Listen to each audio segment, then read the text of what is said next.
各位网友，大家好，欢迎来到包明说。这期话题我们说的是我们为什么紧盯乌克兰战场上的导弹攻防战。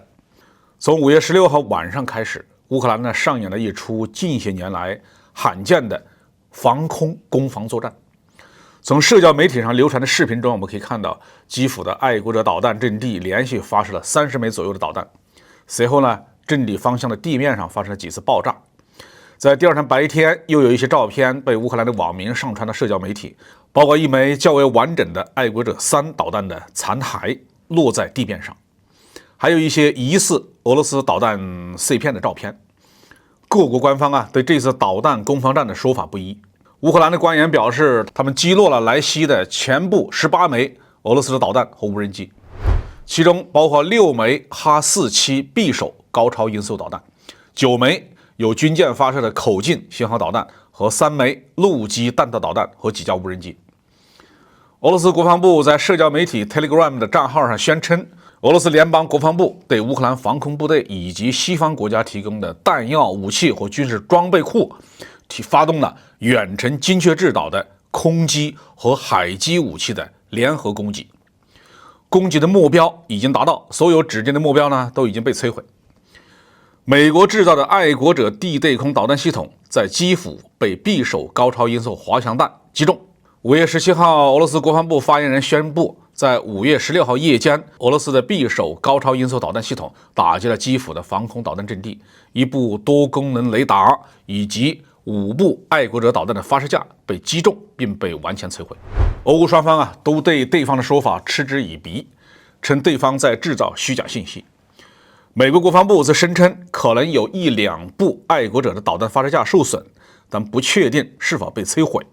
这些虚实不清的消息在中国网络上也引起了广泛的讨论。值得注意的是呢，乌克兰声称爱国者导弹击落了6枚匕首高超音速导弹消息，引起了我们国内某些亲美公知的兴奋的。原因在于，中国和俄罗斯在几年前就首先装备了高超音速导弹。美国在这一领域是落后于中俄的，并且美国军方也多次承认，美军现有的弹道导弹防御体系是无法有效的对抗高超音速导弹的。这意味着中俄在高超音速导弹领域获得了一定的战略优势。中国装备的东风17高超音速导弹更是被中国军迷称为新一代的杀手锏武器。乌克兰军方宣布的战果表明，美国陆军现役的爱国者导弹系统就能够有效地对付俄罗斯的高超音速导弹，这岂不是说明中俄具备的战略优势不复存在吗？但问题是，你怎么核实乌克兰官方宣布的战果是真的呢？美国一家比较严肃的军事媒体战区也发文指出，他们认为匕首导弹根本就不是一种高超音速的滑翔弹，而仅仅是俄罗斯伊斯坎贝尔 M 短程弹道导弹的空射版，